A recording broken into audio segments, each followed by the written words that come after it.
is Richard Bleemer. I'm the Director of Events here at Film Independent.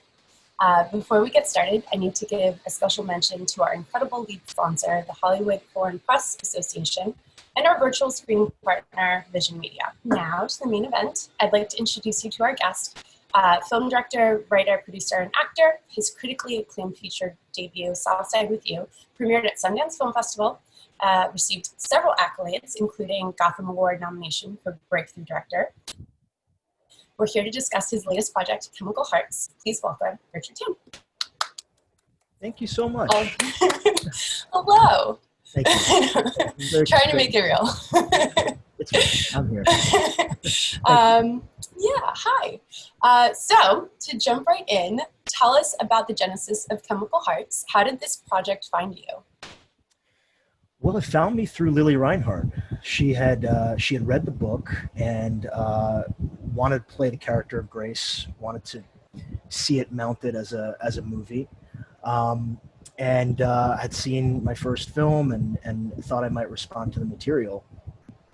And I was very surprised when the book came my way.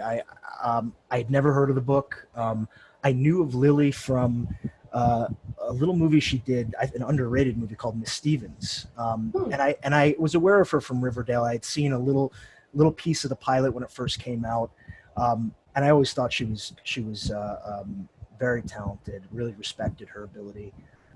So I read the book and had no expectations going in because it was young adult. I'm not familiar with the genre unless you count Catcher in the Rye or The Outsiders as like, YA forebearers, I guess. And I was really blown away by the relationship between Grace and Henry in this book. It spoke to the hypersensitive, melancholic, heartbroken kind of 16, 17-year-old that I was. And really had the effect of putting me back into that headspace. I thought it was unique in that it sort of pushed back against some of the tropes or cliches that we've seen in YA movies. And the book had a lot of quirky, funny material kind of orbiting the main story between Grace and Henry, but it was all delightful and charming. But what I really reacted to was how unafraid the Grace and Henry storyline was in embracing that the kind of the darkness and the the anguish and the melancholy of being young. It was like, okay, this is, when I think back to my high school years, that I still see it through that kind of a lens, that the crossing the threshold from adolescence into adulthood, but through the lens of loss and through the lens of tragedy and understanding adult emotions for the first time. And I thought I could probably bottle that up. I could try to bottle that up. That would be a noble story to tell, and a noble mood to try to accomplish. You absolutely did that. How is the process of adapting the book to a screenplay, and how much was Crystal involved with that?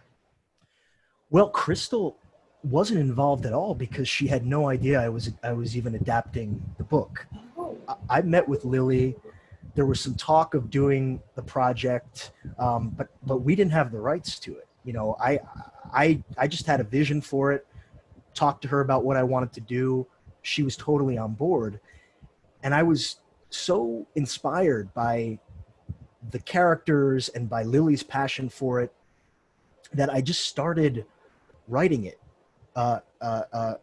straight away, pretty much, hoping that we would get Crystal's sign off after we finished the script, and it was a very, I don't recommend that to anybody out there necessarily. It helped in my case that I already had a rising star who was interested, and Yeah. you know, I also knew that the author was represented by my agency, and so there were signs that maybe this would work out. I thought we'd at least get a shot of her reading it. But I just felt really attracted to the material and found myself getting up every morning and wanting to work on that instead of the screenwriting job that I had, you know, that had a deadline and money's on the line and things like that. And so I just said, you know what, I'm going to take 3 to 4 weeks and just finish this. You know, again, this is a very unusual process. My first movie took much longer to get going, but within a month or a month and a half, Amazon had officially come on board. They pre-greenlit the movie so that we were able to essentially be in hard prep, before the ink was even dry on the contracts. And the reason that it was expedited was because Lily had a very short window of time between shooting Hustlers and going back to Riverdale. And so we had a 25-day shoot, of which Lily was there for 12 or 13 days, and she's in almost every movie. So it was a coordinating nightmare, but we did, you know, we made it happen. I'm sure a lot of creative solutions on the whim. And especially because the film takes place over a school year, and having those seasons change, and that's incredible. I did read that it was short, but I didn't know it was quite that short. That's amazing. You took such care and time with the use of color in this film, like down to the wardrobe and the set. Seeing Henry with these like misty blues, and then Grace with her like murky yellows, and then as their relationship forms, they kind of go green and gray. And, can you tell us a little bit about like the inspiration for that? The inspiration was Alfred Hitchcock's Vertigo, and it sounds odd to be talking about these two movies in the same breath, Chemical Hearts and Vertigo, and I'm not by any means comparing my movie to Vertigo by any stretch of the imagination. But I did think about Vertigo quite a bit when I was reading the book and writing the script, because that's a story about obsession and infatuation, and a sort of unrequited, unrealized, unreturned love or intimacy. And what Hitchcock did in that movie was he told the story of Jimmy Stewart and Kim Novak and their sort of push-pull, and Jimmy Stewart's fall into obsession, spiraling into obsession through color. In addition to the imagery that you're seeing on film and the dialogue, he was telling a story through the scenic design, the color of the scenic design, and the color of wardrobe, in the sense that Jimmy Stewart was assigned the color red.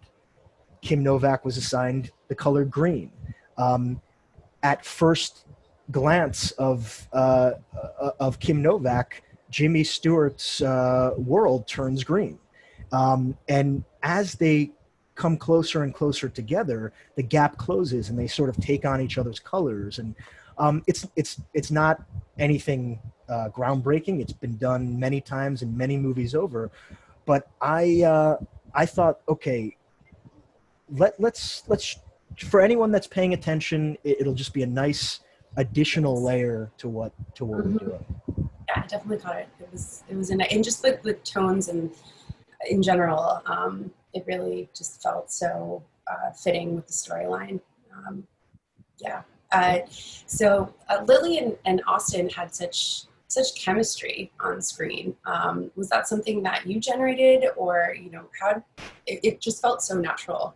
No, I don't know that it's possible to generate chemistry between people. I think it's either there or it's not. Maybe actors can generate a little bit of chemistry between them on their own, by themselves. But no, I mean, Lily and Austin had worked together on a short film when they were 15 years old. They're both 23 now.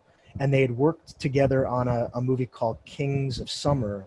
They both had very small parts in the film. So they've been in and out of each other's lives for about 8 years now. And the key is that they really genuinely like each other as human beings. They respect each other. They admire one another. They are good friends, and they became.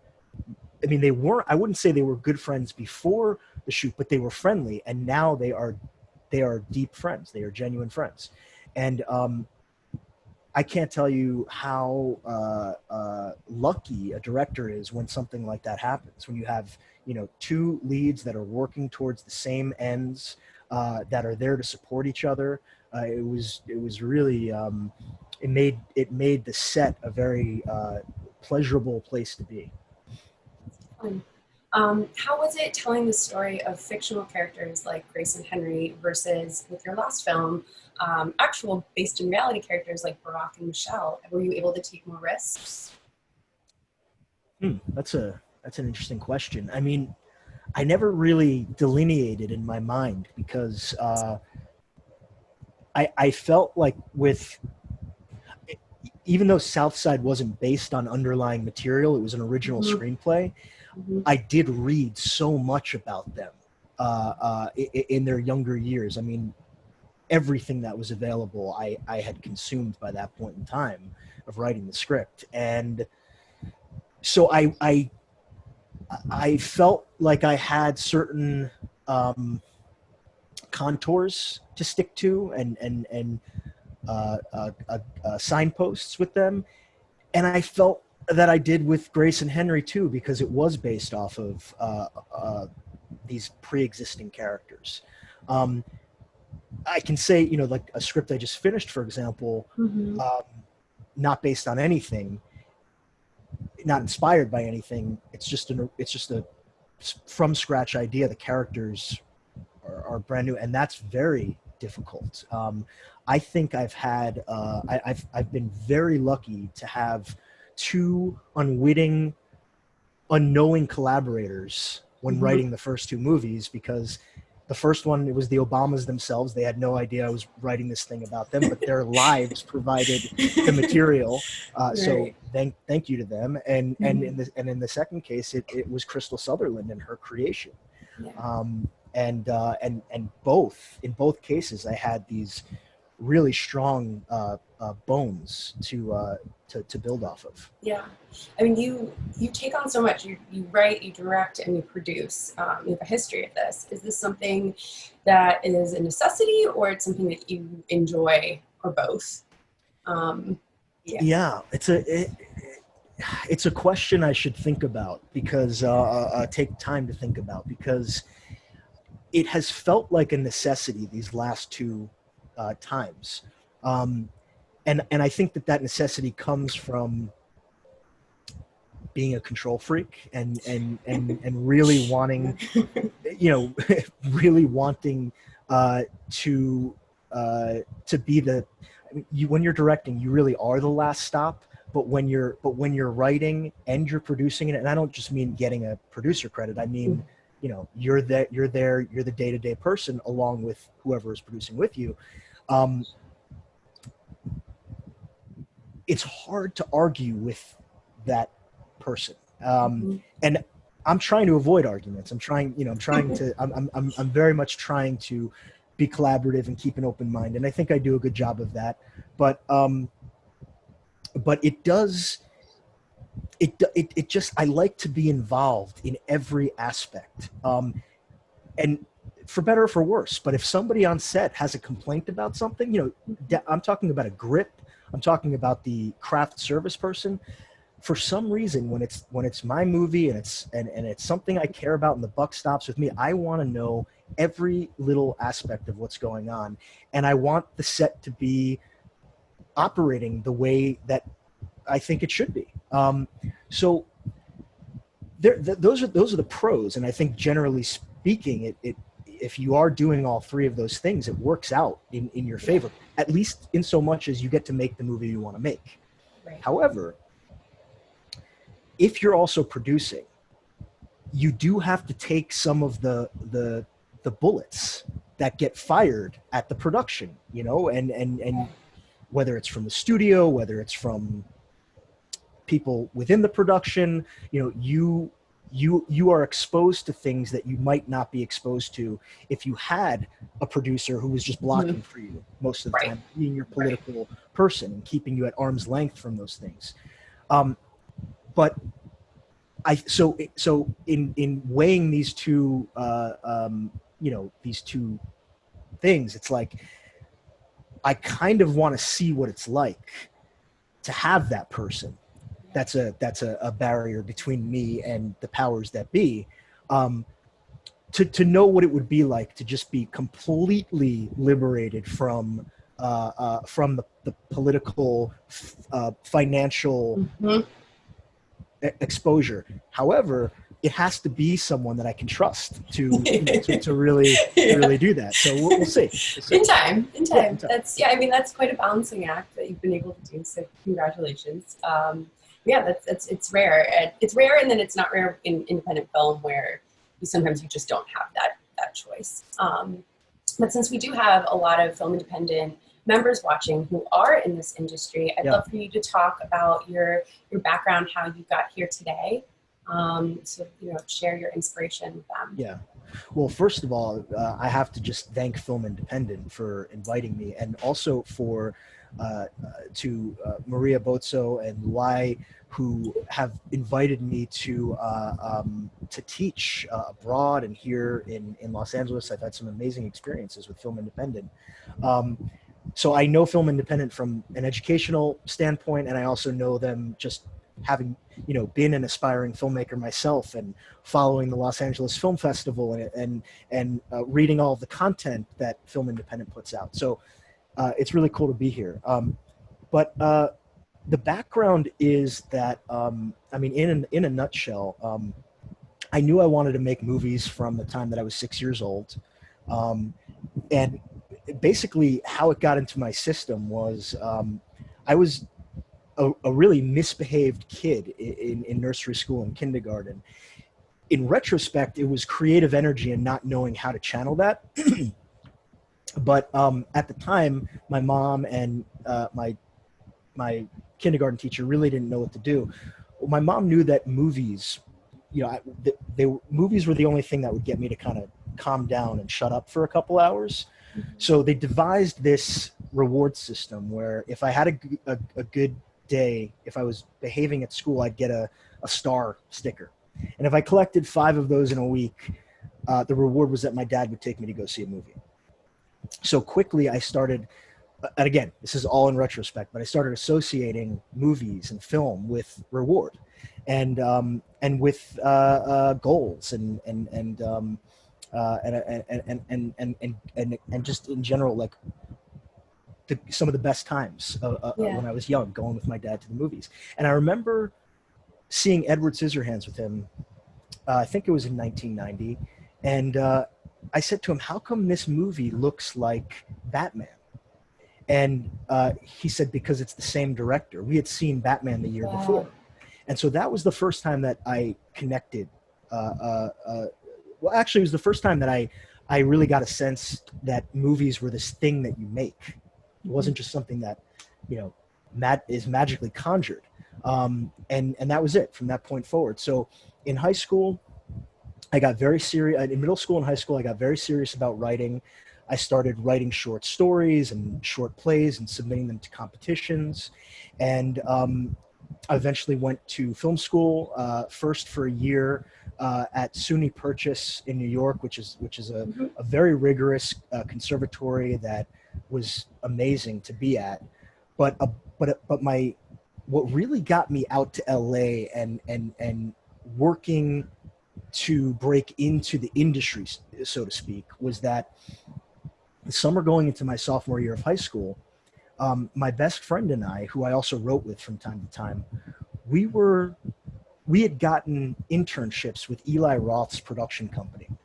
And Eli at the time was partners also with a filmmaker named Boaz Yakin, who did Remember the Titans and Fresh. And they were also partners with a guy named Scott Spiegel, who had co-written Evil Dead 2 and all these other horror movies. And they were sort of Blumhouse before Blumhouse existed. They were basically being bankrolled to produce $1 million to $3 million low budget horror films.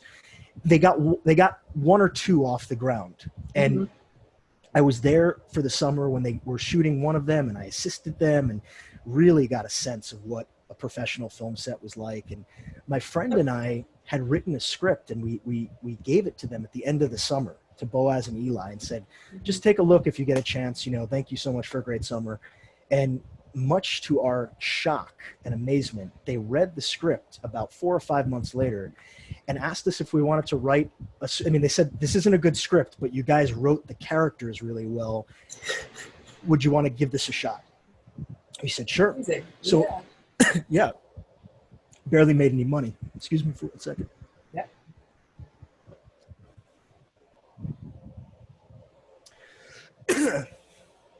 So what ended up happening was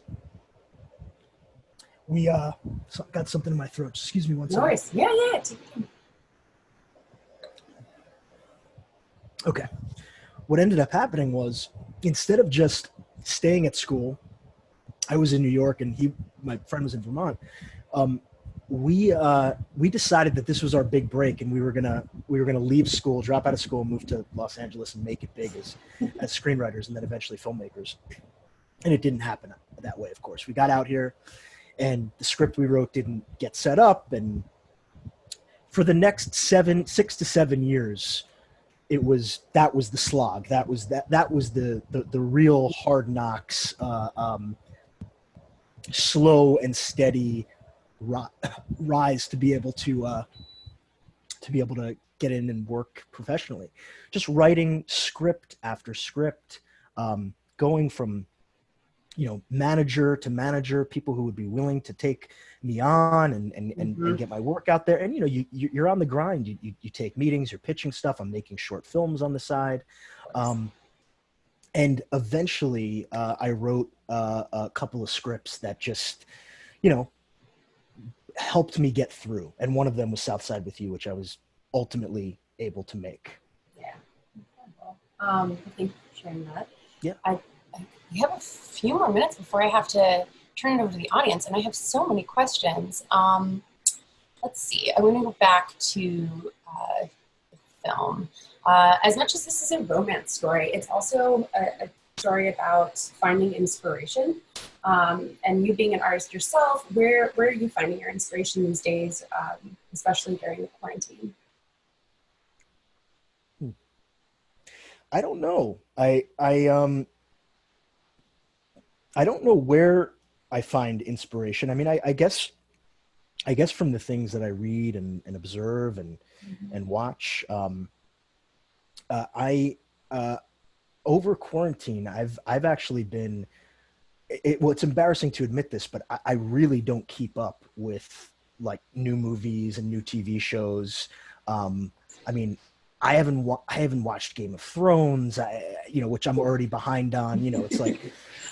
Wait, that's like old news already. And I need to get better at that. But what I find is I'm going back to some of the books and the movies or TV shows that I've always loved. So I've really spent a lot of time going through my favorite episodes of Star Trek: The Next Generation on Netflix. And yeah, it's all on there now, right? It's all on there. Voyager's on there. The original series is on there. But I have a soft spot for The Next Generation because I grew up watching that, and I just forgot how brilliant it is and how progressive it is, and how ethical and moral and human and decent it is. And it's been shining a real light in this dark time right now. Yeah. Escapism is definitely something that films and television provide.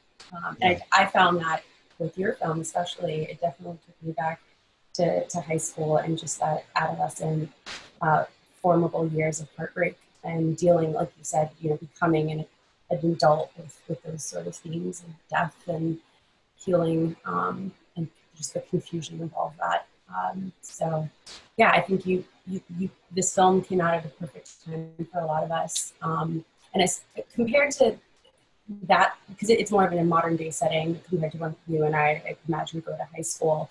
What differences did you pick up on? Do you see, with social media playing a bit of a part with Facebook, which is something we didn't have, or even Uber and text messaging? I mean, that to me stood out. Yeah. Well, when you make a movie about teenagers today, you're walking a very fine line with all of the technology. On the one hand, you can't ignore it because it would just ring false. But on the other hand, if you rely on it too much, or you kind of make it a I don't know, you make it a an X factor, or like somehow like a feature of the movie. It can date I feel like it's going to quickly date the film. And maybe that's okay. I mean, it's not, there's certain movies that are just relics of their time, but I wanted this to feel a bit more timeless. And so what I tried to do, and I don't know that I accomplished it, but what I tried to do was just have it there. There's a lot of texting scenes in the movie, and I wanted to kind of live in that numbing blue tinted hue where you're texting at night and you're waiting for somebody to write back. Three dots, and it's like, but then they disappear. Yeah. But then it comes back, and it's like, Henry trying to figure out the perfect response and stuff, because there is an emotion to that, and there's a mood to that is very now. It's part of how we communicate now. But I wanted to try to express it in as prosaic a way as two people sitting and having dialogue. I didn't want to call attention to it. I just wanted to live in it. And the same thing goes for, bizarrely, one of my favorite moments in the movie, and I guarantee you it's nobody else's favorite moment, is Henry goes to sit by Dom's grave. And I'm not going to spoil who Dom is. I'm sure some people have seen it, some people haven't, but he's looking up information about this character who is dead, and he's at this person's grave, and it's the middle of the night, and he's sitting in this Gothic kind of cemetery under the stars, pulls out his phone, and then I think for like a minute and a half, which feels very long in film time, we're just on an extreme close-up of his phone and cutting back to his face as he's taking in all this information. And there's something very strange about the dissonance between the earthy nighttime sounds and feelings of the graveyard, and that he's essentially able to download the spirit or the ghost of this kid from the technology that's the social apps on which he's still lingering. It's like his ghost is kind of in the machine. No one's going to think about that stuff. And that's, I didn't even think about it when I was doing it necessarily. It's just more like looking at it now. I like that those moments breathe. And that's sort of how I think it's sort of a new movie while also still being, something that feels a little bit older, a little bit more timeless. Definitely. And the soundtrack helped with that as well. Yeah. I loved it. That definitely brought me back to certain points in my life as well. Well, I talk more about that. But I hope anyone watching goes to the movie's Spotify landing page. There is an official playlist that I put together, which has all the songs from the movie, and then songs that I listened to during my teenage years. And then there are playlists for every single character created by the actors. It's really cool. Oh, no way. Yeah. That's really cool. I'm definitely going to check that out. All right, I'm going to open up I have so many more questions, but we have to ask, see what the audience has to say. And we are lighting up here. The soundtrack was amazing. It brought me back to my teenage years. How involved were you with it? Couldn't have been more involved. Pretty much handpicked every song. I mean, a lot of these were just songs that were on my playlist. We're on my Apple Music playlist. My fiance introduced me to Perfume Genius, so that was one that while editing the movie, it was like, okay, I got to figure out a way to get him in there, and that song "Die for You" perfectly fit that scene. And then Amazon had the good wisdom to use a newer song of his for the trailer. But yeah, I mean, the Beach House song was something that I knew I needed a linchpin, emotional linchpin, like actually a song that became a plot point for a certain reveal. And I was just listening to that song on repeat while I was writing the script, and it was like, okay, this has to be it. Yeah. What was it in the book? Was it the Strokes or? Yeah, it was the Strokes. Okay, yeah. Which is just it's a different. It's different. It's different, and I like the Strokes, but this song just haunted me. Yeah. Yeah. I felt it. Yeah. It was great. Now I can't listen to it without thinking of us. And it just it's very emotional. Beach houses, but so yeah, people love getting a lot of soundtrack questions. Let's see. I really appreciate that the film treats these teenagers with so much respect. How important was it to make these characters vulnerable and real? Man, thank you for that comment and that question, whoever asked it, because that was everything to me in making this movie. I really tried to put myself in a 17-year-old boy's perspective, and all the other characters too, but it is told from Henry's subjectivity, from his point of view. But I didn't want to let my adult perspective pass judgment on these characters and the things that they do. I know that it's creepy that Henry stalks Grace, that he follows her to the cemetery and then to the track. I know that. I know it's not the right decision, but it's what he does at 17. That's what it was in the book. It was a little bit different in the book, but it was the same idea. That's what it was, and that's who he is. And the movie, there are things that they say that are annoying, that they do to each other, that, the idea that Henry's pain could even compare to what Grace is going through is absurd. But at 17, he doesn't necessarily see it that way. And part of the story is about him finding enough empathy to really understand what another human being is going through and how she's suffering, and to simply be there as a friend with no expectations. So there's a lot about it that felt true that the feelings felt true to my own teenage years, and I didn't want to violate that. So sometimes you can watch a movie about young people that has the wisdom of an older person making it, and that's great. Those are great too. Sometimes you make a movie that has the condescension of an older person talking down in a way, or even worse, pandering, I think, to the young. Yeah. I literally just wanted this to meet younger people at their level, or if they're even younger than high school, because certainly a lot of preteens are going to be watching the movie as fans of Lily. I want it to be one of those movies that when I was 12 or 11 years old, I accidentally watched it, right? And it got me thinking about some things I might not have otherwise thought about. Felt a little bit dangerous at the time. It's really, it's bold to make a movie this way because teens are so impressionable, and you want to make sure that they come out of it with the right messages of love and relationships. And you definitely did that. And it like you said, it's hard.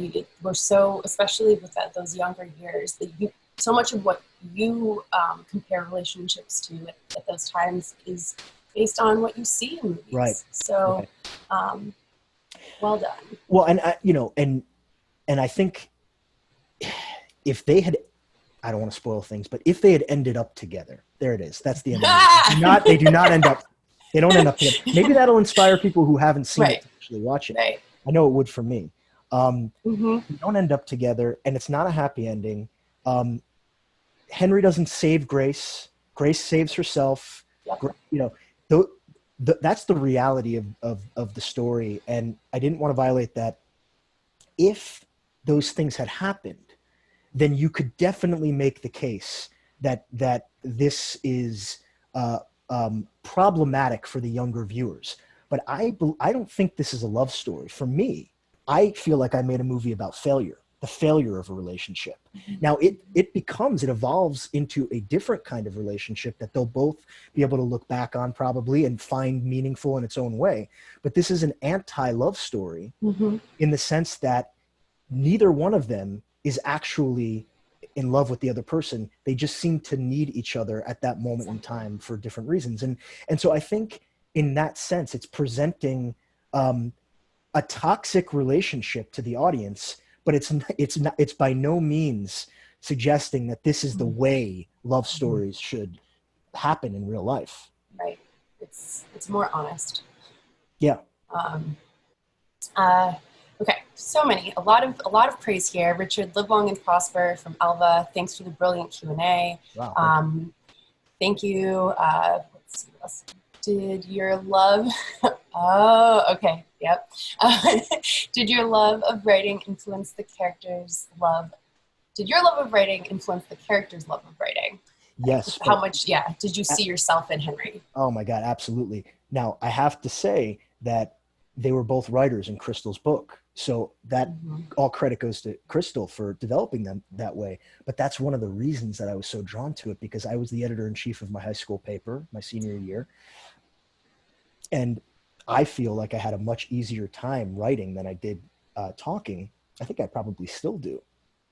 And I fell in love with, or I thought I fell in love with this transfer student. She came over from another country, and it was even though, there wasn't that kind of trauma, it was a push and pull kind of roller coaster of emotions where ultimately what I wanted wasn't what I got. And it was my first real heartbreak in life. And so superficially on that level, I just related to these characters.